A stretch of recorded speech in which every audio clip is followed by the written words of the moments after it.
Ma'am, आप Eva welfare society की founder हैं, तो कब से इसकी शुरुआत हुई और ये किस तरह से वर्क कर रहा है और पूरा सफ़र आपका कैसा रहा इस सोसाइटी के साथ?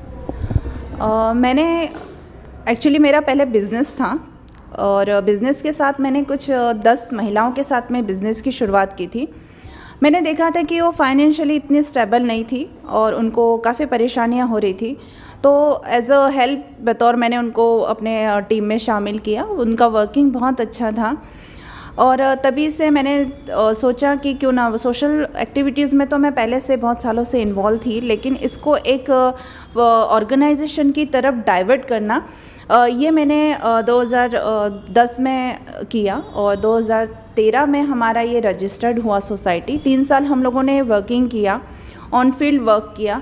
हमने देखा कि महिलाओं की बहुत ज़्यादा परेशानियां हैं और सबसे इनकी अगर प्रथम ज़रूरत है वो है आर्थिक सक्षमता, और मैंने इसी को अपना एक टारगेट बनाया और इनको इंडिपेंडेंट बनाने के लिए या आर्थिक सक्षमता के लिए अलग अलग क्लासेस की शुरुआत की।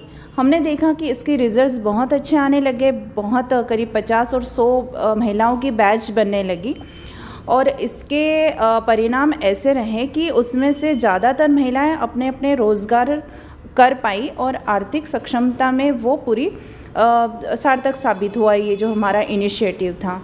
तो इस तरीके से एक बहुत ही सकारात्मक पहल थी जो हम लोगों ने 2010 में शुरू की थी और बहुत ही सुंदर और अच्छा सफ़र रहा है ये अभी तक का हमारा। सोसाइटी किन लोगों के लिए काम कर रही है, या हम कहें कि मेन फोकस आपका किन लोगों पर है? मेरा मेन फोकस महिला और बच्चे ही हैं।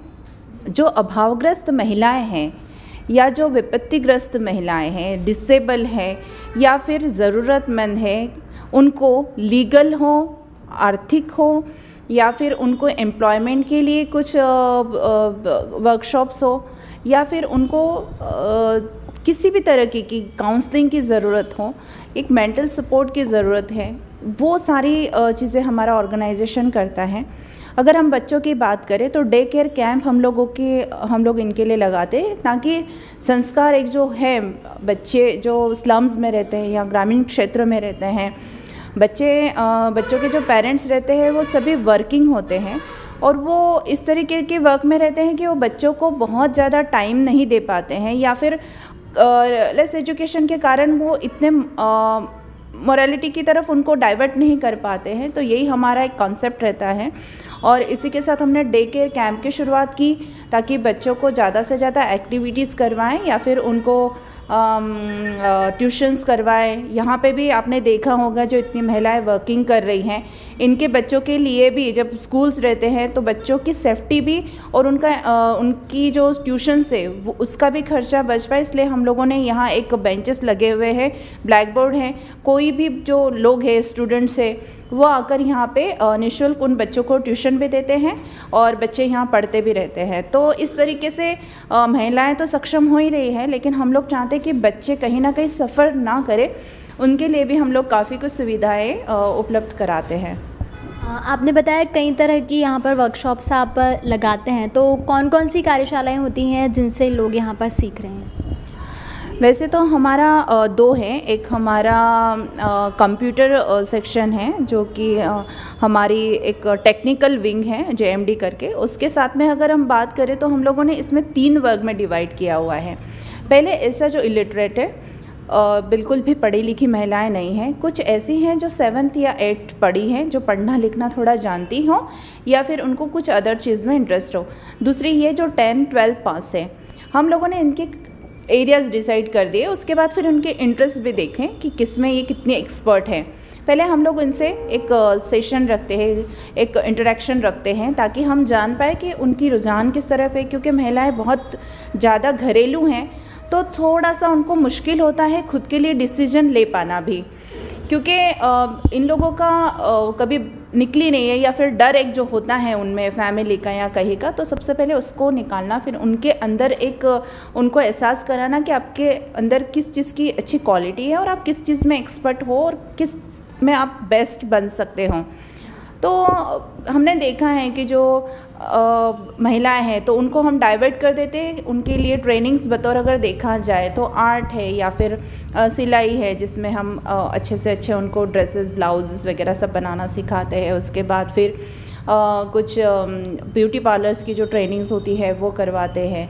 उसके बाद जो गणेश जी बनाते हैं या फिर दिया मेकिंग वगैरह, लाइक इस तरीके के इनको छोटे छोटे रोज़गार तुरंत ही कम खर्चे में उपलब्ध हो पाए, उस तरफ है। सेकेंड ये होता है कि जो थोड़ी सी ठीक है तो उनके लिए हम एक बड़ा कोर्स प्लान करते हैं, लाइक फैशन डिज़ाइनिंग ऐसा कुछ, ताकि वो लोग और अच्छे से ट्रेन हो पाते हैं। हम देखते हैं कि जो थोड़े से महिलाएं हैं जो बैक जा रही है तो उनको फिर हम उनमें भी कन्वर्ट करने की कोशिश करते हैं, और ये सारे डिप्लोमा कोर्सेज होते हैं, बाकायदा सर्टिफिकेट्स इनको प्रोवाइड किए जाते हैं। अब बात करें अगर एजुकेटेड है, अगर 12 पास है या फिर 10th पास है, तो उनके लिए हम कंप्यूटर के टेली क्लासेस जो हैं या फिर दूसरी भी और अच्छे अच्छे क्लासेस होती है जो कंप्यूटर से बेसिक होती हैं, जो कि इजीली उनको 5 से 10 हज़ार का जॉब मॉल में हो या फिर कोई भी ऑफिस में हो, उनको वर्क मिल जाता है। तो हम लोगों की कोशिश यही होती है कि बच्चियों को अलग अलग कैटेगरी में डिवाइड करके बेस्ट अपना उनको ट्रेनिंग दे पाएँ, और हम लोगों ने देखा है कि इसमें एम्प्लॉयमेंट्स भी हम लोग काफ़ी अच्छा दे पाते हैं उन लोगों को। मैम, कोरोना के टाइम पर किस तरह से सोसाइटी ने वर्क किया? कुछ अप्स एंड डाउन्स फेस करने को देखने को मिले ऑर्गेनाइजेशन को? कोरोना काल वाकई में बहुत ही एक भयानक स्थिति थी, और ये सभी वर्ग के लिए थी। जो अच्छे से अच्छे वर्ग है उन्होंने भी सफ़र किया। जो सबसे निचला वर्ग था, जिसको हम बिल्कुल गरीब हैं या फिर जो माइनॉरिटी में आते हैं, फिर ऐसे है कुछ जो कि मजदूर वर्ग हैं, तो कुछ ऐसे थे जो बाहर से आए हैं जिनको बहुत ही परेशानियों का सामना करना पड़ा। तो ये बहुत ही अलग एक्सपीरियंस था ऑर्गेनाइजेशन का। पहले तो हमको यही लगा था कि शायद हम इसमें कितना कर पाएंगे, लेकिन बहुत ही अच्छा ऑर्गेनाइजेशन ईवा की तरफ से पहल की गई। हमने देखा कि हमें मतलब उस दौरान कई फ़ोन आए, क्योंकि हमारे जो ऑर्गेनाइजेशन पहले ऑन फील्ड वर्क करती थी स्लम्स में, तो हमारे कुछ ग्रुप वहाँ बने हुए थे, और महिलाएं भी हमारी हैं जो वहाँ कार्य करती रहती है अलग अलग कैटेगरीज़ में। और उनके हमें फ़ोन आने लगे कि दीदी यहाँ पर कुछ परेशानी है, 2 दिन से भूख से परेशान है या ऐसे हैं। सबसे अगर तब बेसिक ज़रूरत थी, नीड थी बच्चों के लिए या लोगों के लिए, वो थी भोजन। क्योंकि सब चीज़ों के बिना रह सकते थे, लेकिन भोजन के बिना रहना बड़ा मुश्किल टास्क था उस समय। बहुत सारी संस्थाएं थी जो इंदौर में ऑलरेडी काम कर ही रही थी, लेकिन हमारी संस्था ने भी ये इनिशिएटिव लिया। हम लोगों ने कुछ एरियाज़ डिसाइड किए, उसमें हमने उन्हीं महिलाओं को कहा कि आप कुछ जो है लोग, उनको आप लिस्टिंग कर लीजिए उनका। तो करीब 100 फैमिलीज़ कहीं निकल रही थी जो बहुत ही बुरी कंडीशन में थी, कहीं पे 50 फैमिलीज़ निकल रही थी जो बहुत बुरी कंडीशन में थी। तो उनको हम लोगों ने कहा कि आप लिस्टिंग करिए। लिस्टिंग करने के बाद हमने वहीं पर पूरा किचन सेटअप लगाया, और आपको बहुत खुशी होगी ये जान के, जो महिलाएं वहाँ रह रही थी उन्हीं लोगों ने वहाँ भोजन भी बनाया, और है तो सबको समानता से डिस्ट्रीब्यूट भी किया।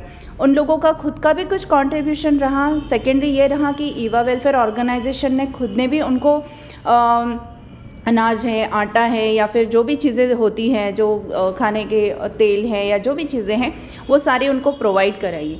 एक प्लस पॉइंट हुआ कि हमारे ऑर्गेनाइजेशन की बहुत सारी महिलाएं बाहर से भी बिलोंग करती हैं, जो हम लोगों ने ग्रामीण क्षेत्रों में दिए हैं।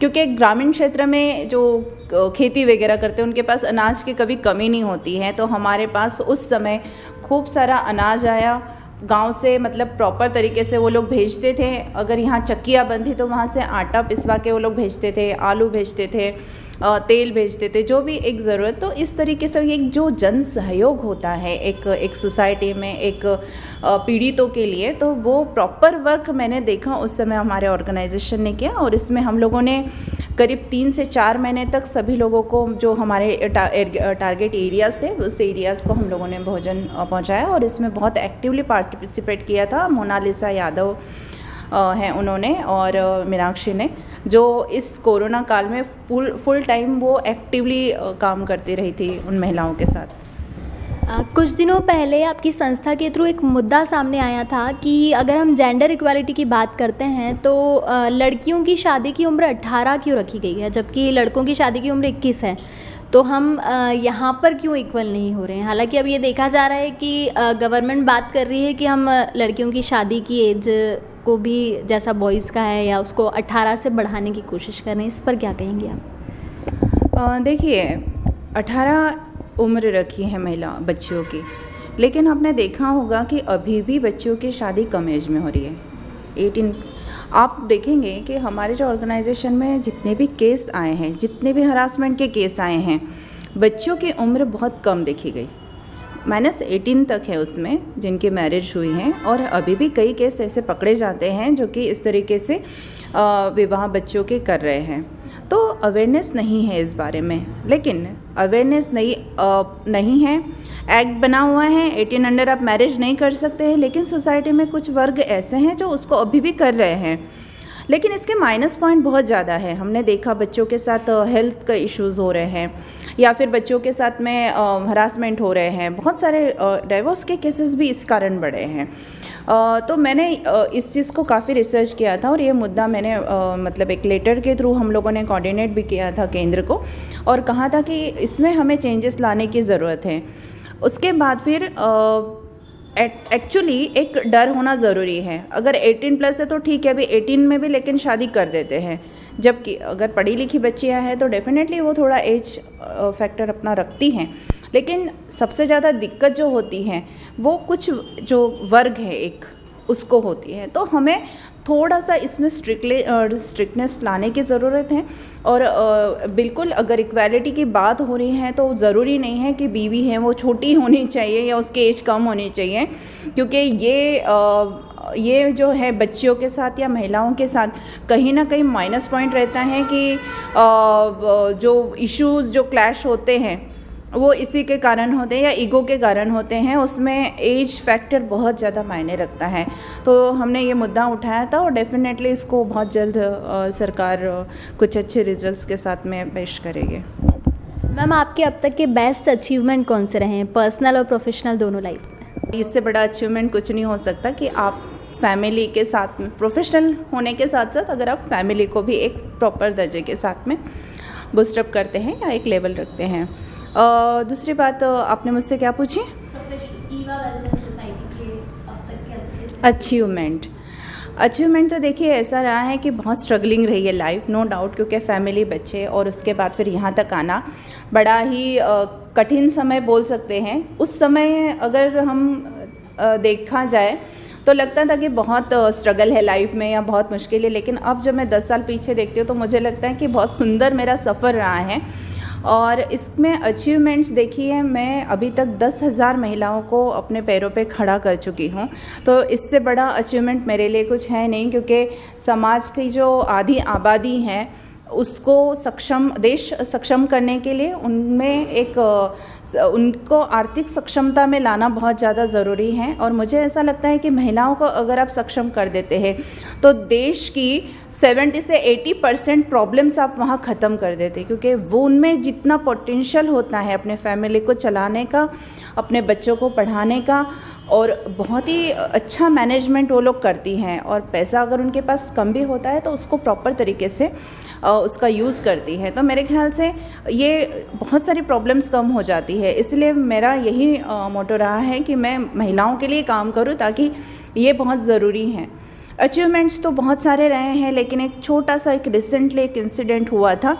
एक गिरोह था बहुत बड़ा जो कि बच्चों की, जो नवजात शिशुओं की तस्करी करता था। और ये बहुत खुशी है मुझे कि जब CEO मैडम थे यहाँ, मीना मैडम, उन्होंने मेरा जो नंबर है वो हेल्पलाइन इसमें दर्ज कराया था। तो हेल्पलाइन बतौर इसमें काफ़ी जगह हम लोगों के मेंशन किए गए हैं नंबर। पर्सनली मेरा नंबर मैंने दिया हुआ है। उस वक्त मुझे किसी ने बताया कि एक बच्ची है जिसकी फ़ोटो सब जगह वो हो रही है, और बच्ची का महज 1 लाख रुपए में सौदा हो रहा है। तो ये बहुत शॉकिंग था, एक नवजात बच्ची, वो भी लड़की, और उसका सौदा हो रहा है। तो मैंने इस चीज़ को फिर जांच पड़ताल की। इसमें फिर हम लोगों ने तब DIG थे हरिनारायण चारी मिश्र जी, उनसे फिर कांटेक्ट किया किस तरह का गिरोह है। लेकिन वो गिरोह बहुत शातिर था, क्योंकि वो फुल फुल इसमें फ्रंट में नहीं आ रहा था, बहुत ही अलग अलग तरीके से वो कोऑर्डिनेट करने की कोशिश कर रहा था।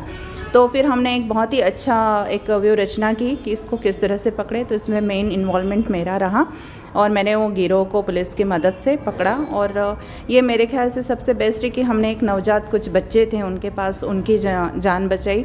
अभी रिसेंटली ये है, बाकी तो बहुत सारे ऐसे किस्से हुए हैं जिसमें कि काफ़ी कुछ बच्चियां हैं। एक महिला थी, उसका नाम लेना ठीक नहीं है, लेकिन उसको गुजरात से लाया गया था, शादी करके लाया गया था। इसलिए लाया क्योंकि उसकी जो फर्स्ट वाइफ थी उसको बच्चा नहीं होता था, और जैसे ही वो उसको बच्चा हुआ तो उस महिला ने, उस पति ने उस बच्चे को लेके भागने की कोशिश की। तो वो महिला को लगा कि ऐसा क्यों कर रहा है। तब उसको पता चला कि ऑलरेडी इसकी पहली बीवी है और इसने इसलिए मुझसे शादी क्योंकि उसको बच्चा चाहिए था।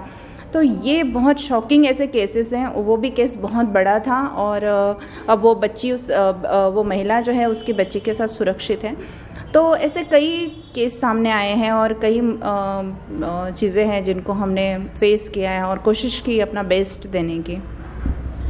जिस तरह के काम आप कर रही हैं, जैसा आपने बताया कि कई केसेस आपने देखे हैं, हैंडल भी किए हैं, तो आप समाज से जिस तरह से जुड़ी हैं तो उसके हर पहलू को आप हमसे काफ़ी अच्छे से जानती हैं। तो आपको क्या लगता है कि आज भी हमें किन बदलावों की ज़रूरत है? देखिए, चेंजेस तो बहुत ज़्यादा ज़रूरी हैं। एक तो रेप से रिलेटेड मैं बता ही चुकी हूँ आपको क्या है। उसके बाद फिर महिलाओं को खुद को आगे आने की ज़रूरत है। महिलाओं का एक मेंटल बिल्कुल परफेक्ट सेट करके रखा हुआ है कि हमें घर गृहस्थी संभालनी है, बिल्कुल संभाली है उसके साथ में, लेकिन हमारा एक दायित्व है समाज के प्रति, उसके लिए भी एक करने की ज़रूरत है। और आप देखेंगे कि समाज में जब महिलाएं एकत्रित होती हैं तो काफ़ी कुछ कर सकती हैं, इसमें काफ़ी कुछ चेंजेस ला सकती हैं। कम्युनिकेशन का बहुत ज़्यादा इसमें प्रॉब्लम है क्योंकि कम्युनिकेट हो नहीं पाता है। एक अभी जो उद्यमियों का एक ग्रुप बना रहे हैं हम लोग, उसमें एक्चुअली हम लोग यही कोशिश कर रहे हैं कि महिलाओं को छोटे उद्योगों से लेकर कॉर्पोरेट सेक्टर में अगर महिलाएं जॉब कर रही हैं तो उनको एक अवेयरनेस के लिए या लीगल कमिटीज़ के लिए हम लोग प्रायोरिटी दें। उसके बाद फिर जो भी सेफ्टी के इश्यूज़ हैं उन पे हम लोग काम करें। ग्रामीण क्षेत्र की जो महिलाएं हैं उनमें अभी भी अवेयरनेस नहीं है, लीगल अवेयरनेस नहीं है, उनमें क्या एक्ट्स बने हैं, बच्चियों के साथ अगर कुछ हरासमेंट हो रहा है तो उनको कहाँ जाना है, किस तरीके से इस पे हमें काम करना है। तो और उद्यमिता की तरफ उनको डाइवर्ट करना, ये भी हम लोगों का एक एजेंडा हम लोगों ने डिसाइड किया है। तो चेंजेस बहुत सारे हैं जो समाज में लाने की ज़रूरत है। सबसे पहले तो महिलाओं को खुद को आगे आना होगा, क्योंकि जब तक वो खुद आगे नहीं आएंगी समाज इसमें बहुत ज़्यादा कुछ नहीं कर पाएगा। मैम, संस्था की बात करें तो संस्था की फ्यूचर प्लानिंग क्या है और फ़िलहाल आप किन किन प्रोजेक्ट पे या कैंपेन पे काम कर रही हैं, और ये सिर्फ आप अपने लेवल पर प्राइवेट रूप में चला रही हैं या इसमें गवर्नमेंट का भी कोई योगदान रहता है? कुछ गवर्नमेंट की योजनाएं भी चलती हैं? देखिए, ऑर्गेनाइजेशन महिला एवं बाल कल्याण विभाग से स्वीकृति प्राप्त किया है, तो गवर्नमेंट पूरा नहीं बोल सकते लेकिन कुछ हैं। उसके बाद MSME के हम लोगों के क्लासेस कुछ अभी रिसेंटली स्टार्ट की हुई हैं।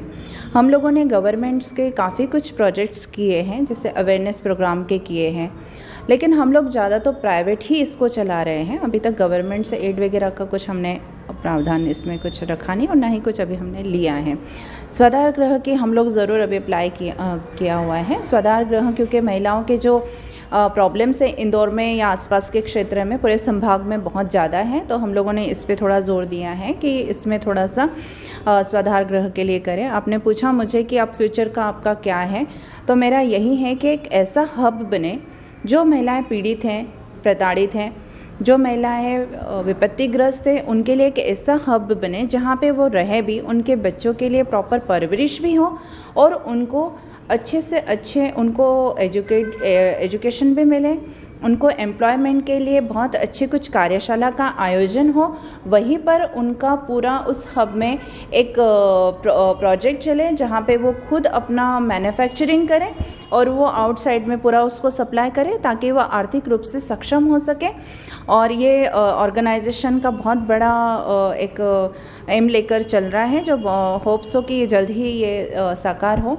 और इसके साथ ही जो इसको पूरा नेशनलाइज हम लोग कर रहे हैं, आने वाले समय में पूरा ये ऑर्गेनाइजेशन नेशनल लेवल पे भी वर्किंग करेगा, उसकी प्रोसीजर भी चल रही है। तो हम चाहेंगे कि इंदौर ही नहीं, मध्य प्रदेश ही नहीं, संपूर्ण देश में इस तरह की जो एक्टिविटीज़ हैं नो डाउट चली रही होगी, लेकिन जो अलग वे में जो महिलाओं के लिए स्वावलंबन या आत्मनिर्भर के लिए जो एजेंडा लेके केंद्र सरकार चल रही है, हम भी उसमें अपना पूर्ण योगदान दें। मैम, आपके अब तक के सफ़र में आपकी फैमिली का सपोर्ट कैसा रहा जब आपने इस ऑर्गेनाइजेशन की शुरुआत की, और फिर जब आप वर्क कर रही हैं, आप कई सारे केसेस हैंडल करती हैं, तो कई बार फैमिली को ऐसा लगता होगा कि आप कर रही हो, जैसे आपने अभी गिरोह वाला मामला बताया, तो एक थोड़ा सा रिस्की चीज़ होता है कहीं ना कहीं, तो फैमिली उसमें आपको किस तरह सपोर्ट करती है और आप अपनी सफलता का श्रेय किसे देंगी? मेरी सफलता का श्रेय ऑब्वियसली मेरे फैमिली को ही है, स्पेशली मेरे बेटे को है, मेरे हस्बैंड को है। उनके सपोर्ट के बिना ये सब बिल्कुल भी पॉसिबल नहीं है। मुझे याद है अभी भी, मेरा बेटा जब छोटा था तो कई ऐसे केस आते थे जब मुझे भाग के जाना पड़ता था। वो बहुत छोटा था, स्कूल से आता था तो खुद ही खाना लेकर खाता था, और मुझे बड़ा उस चीज़ का लगता था कि इतना छोटा है, लेकिन अगर मेरे इस सफ़र में या मेरे इस ऑर्गेनाइजेशन में सबसे ज़्यादा अगर किसी का योगदान रहा है तो मेरे बेटे का रहा है।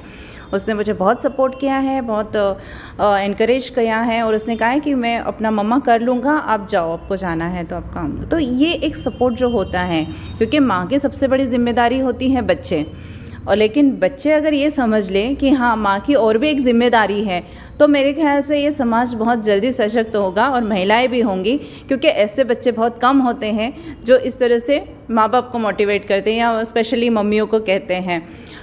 कई बार ऐसी चीज़ें हुई हैं, और डेफिनेटली रिस्क है, लेकिन रिस्क के आगे ही जीत है, वो डायलॉग है, तो मैं उसको हमेशा फॉलो करती हूँ। और फैमिली ऐसा है कि फैमिली को मैं इसलिए बहुत कम ओपन करती हूँ, क्योंकि ऑब्वियसली गिरोह को पकड़ना, उसके बाद 2-1 दिन तो सब लोगों ने थोड़ा सा प्रेशर में भी थे कि ये सब क्या हो रहा है। लेकिन जब हम बात करते हैं हमारे सपोर्ट की, तो हमारे लिए पुलिस विभाग बहुत अच्छा है, बहुत अच्छा इंदौर में भी काम चल रहा है। तो सुरक्षा का भी बड़ा ज़िम्मा वो लोग उठाते हैं, हर किसी का। तो मैं बड़ा सेफ़ फील करती हूँ इंदौर में। और सेफ़ सिटी का जो ये प्रोजेक्ट अभी चल रहा है इंदौर में, तो ये भी मुझे लगता है कि इंदौर बहुत सेफ़ है, बहुत सुरक्षित है, तो मुझे रिस्क लेने में डर नहीं लगता। और मैं यही महिलाओं को कहूँगी कि रिस्क नहीं, ये एक जीत है। अगर आप थोड़ा सा कुछ कर लेते हैं तो आप बहुत आगे बढ़ जाते हैं, और डर को हमेशा अपनी ज़िद में कन्वर्ट करिए। जो दुख है उसको हमेशा अपनी हिम्मत बनाइए, और उससे रोते रहने से तो बेहतर है कि आप उसमें एक पॉजिटिविटी के साथ और उसको अपना एक एम बनाइए, तो मेरे ख्याल से बहुत जल्दी और अच्छी सक्सेस मिलेगी। मैम, कहते हैं युवा देश का भविष्य होते हैं, तो आप युवाओं को क्या मैसेज देना चाहेंगी कि किस तरह से वो खुद को बेहतर बनाएं ताकि आगे चलकर वो सोसाइटी को बेहतर बना सकें? देखिए, अभी हम लोगों ने 2014 से एक बहुत अच्छा अभियान चला रहे हैं ड्रग्स और लिकर के ऊपर। आपने देखा भी होगा काफ़ी न्यूज़ वगैरह में। सबसे अगर ज़्यादा डाइवर्ट हो रहा है युवा, तो वो नशे की तरफ हो रहा है, जो बहुत ही घातक है हमारे देश के लिए, समाज के लिए, क्योंकि जितने भी क्राइम होते हैं वो नशे के थ्रू ही होते हैं। तो मैं सभी युवाओं से यही कहना चाहूँगी कि बहुत अच्छी ज़िंदगी है, इसको इस तरीके से बर्बाद करना ठीक नहीं है। इससे जितना दूर हो सके उतना दूर रहना ज़रूरी है। इसलिए हम लोग इस पर बहुत ज़्यादा वर्क करते हैं। हम लोगों के पूरी ग्रुप हैं, जो टीम है, ये पूरा जो पेडलर्स हैं उनके भी पूरा ध्यान रखती है कि कहाँ क्या गतिविधियाँ हो रही हैं। और इसमें आपको मैं खासियत बताऊँ कि इसमें महिलाओं के, हमारे जो स्लम्स में रह रहे हैं, उनका सबसे बड़ा हाथ है, क्योंकि उनको पता रहता है कि कहाँ से ये नकली शराब बिक रही है, कहाँ से ये चीज़ें हो रही, कहाँ से ड्रग पेडलर्स बन रहे हैं और कहाँ से ये सप्लाई हो रहा है। तो उनको, क्योंकि वो बहुत ही वहाँ रहती है ऐसे क्षेत्र में, तो उनसे बहुत जल्दी हमें जानकारी मिलती हैं। और ये जो सर्वे हम लोगों ने किया था 2018 से 19 का, तो वो भी हमारी महिलाओं ने काफ़ी इसमें मदद की थी। तो नशा एक बहुत बुरी चीज़ है जो कि भविष्य जो यंगस्टर्स हैं उनका ख़राब करती हैं। तो मेरी तो मतलब यही है। बाकी तो सारी चीज़ें युवाओं में अपने इंडियंस इतने अच्छे हैं और इतने सभ्य हैं कि उनको मुझे नहीं लगता बहुत कुछ चीज़ें बताने या सिखाने की ज़रूरत होती, क्योंकि हम लोगों का एक सभ्य भारत माना जाता है और हमारे फैमिलीज़ में भी बच्चों को हमेशा अच्छी शिक्षा दी जाती है। तो बहुत ज़्यादा मेहनत करने की ज़रूरत नहीं होती। लेकिन जो बच्चे बाहर जाते हैं तो वो कहीं ना कहीं ड्रग्स की तरफ बहुत ज़्यादा इन्वॉल्व हो रहे हैं, तो वो नहीं हो, इसीलिए हम लोगों का ये पूरा मुहिम स्टार्ट किए हैं। तो भारती मैम से आज हमने कई सारी बातें जानी युवा वेलफेयर सोसाइटी के बारे में, साथ ही मैम किस तरह वर्क कर रही हैं उसके बारे में भी। मैम ने महिलाओं के लिए मैसेज दिया है कि रिस्क लेने से डरे नहीं, क्योंकि इसके बाद ही आप जीत पाएंगे। वहीं युवाओं से भी अपील की है कि वो नशे से दूर रहें, ताकि आगे चलकर वो खुद को बेहतर बना सकें और खुद को बेहतर बनाने के बाद समाज को बेहतर कर सकें। Thank you so much ma'am. Subscribe our channel and press the bell icon for more updates.